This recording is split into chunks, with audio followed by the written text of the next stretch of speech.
మీ మీద అపారమైన అభిమానం, గౌరవం ఉన్నది. విద్యార్థి సంఘంగా, పార్టీ పరంగా.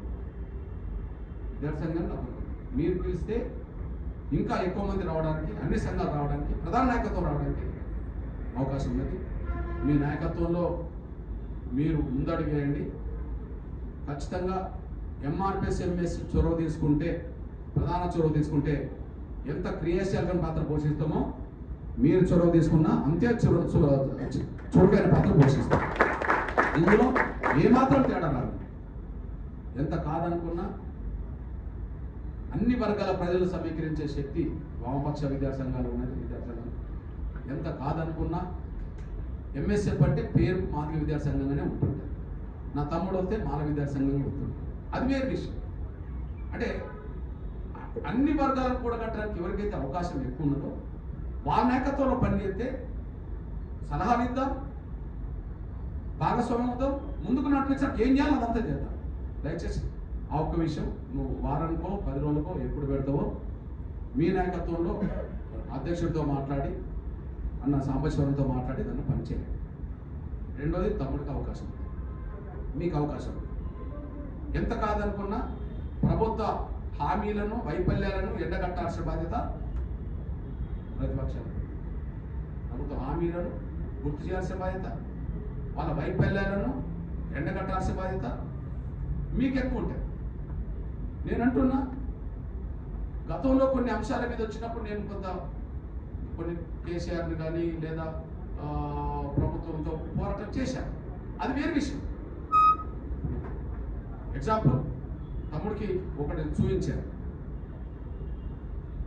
ఆనాడు ప్రైవేట్ యూనివర్సిటీలు తీసుకొస్తున్నప్పుడు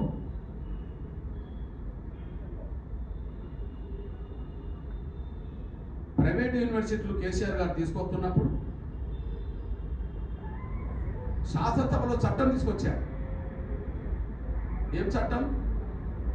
ప్రైవేట్ యూనివర్సిటీల్లో ఎస్సీ ఎస్టీ బీసీ పిల్లలకు రిజర్వేషన్ ఉండవు, ఫీజు రియంబర్స్మెంట్ కూడా ఉండదు అని చెప్పి ఎవరు తీసుకొచ్చారు? అప్పుడు విద్యాశాఖ మంత్రి ఎవరు? సబితా ఇంద్రారెడ్డి. కొత్త ప్రైవేట్ యూనివర్సిటీల్లో రిజర్వేషన్లు ఉండవు, ఫీజు రియంబర్స్మెంట్ కూడా వర్తించారు. ఇప్పుడు మనం ఒక మాట అంటున్నాం కదా ఈ గవర్నమెంట్ను. ఏమాట అన్నావు నువ్వు? 6,000 కేసీఆర్ ప్రభుత్వం తీసేసిన 6,000 విద్యా సంస్థలు పునరుద్ధరిస్తాం అన్నావు కదా. అంటే దానికి విరుద్ధంగా ఇప్పుడు మూసేస్తారంటాడు కదా. ఆ రోజు ఇది మేనిఫెస్టో పెట్టినరా?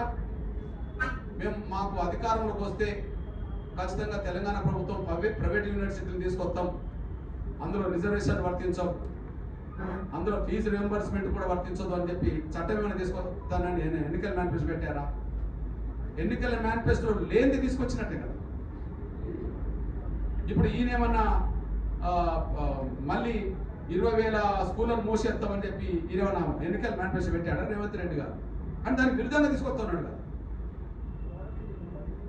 ఆనాడు ఎంఆర్పిఎస్ రోడ్డు ఎక్కింది.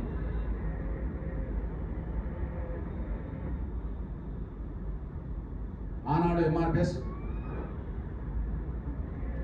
రోడ్ ఎక్కింది. ప్రైవేట్ యూనివర్సిటీ బిల్లు వెనక్కి తీసుకోవాలి అని చెప్పి.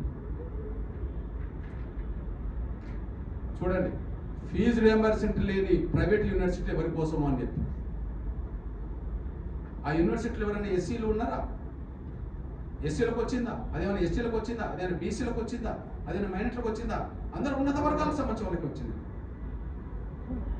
ఆ రోజు కూడా అంటే ఆనాడు ప్రభుత్వం కొంత అనగాన వర్గాల బిడ్డలు కొంత ఇబ్బంది పెడుతున్నప్పుడు ఆనాడు ఎంఆర్పిఎస్ ప్రయత్నం చేసింది. కరోనా టైంలో నా ఫోటో కూడా ఉంటుంది, మాస్క్. కరోనా టైంలో మాస్క్ పెట్టుకుంది. కరోనా టైంలో రెండింటి విషయంలో మాస్క్ పెట్టుకొని తిరిగారు. అప్పుడు ఎస్సీ ఎస్టీల అసెట్ భూములను కూడా ప్రభుత్వం వివిధ వాటి కోసం తీసుకున్నది. తీసుకుంటే శ్మశాన వాటికల కోసమని, పల్లె ప్రకృతి వనాల కోసమని, లేదా రైతు వేదికల కోసమని ఒక 10 కోణాల్లో అది గుంజుకుంటుంటే ప్రతిపక్షాలు రోడెక్కే పరిస్థితి లేదా అన్నాడు. ఎప్పుడు కరోనా కాలం మనోడు టైం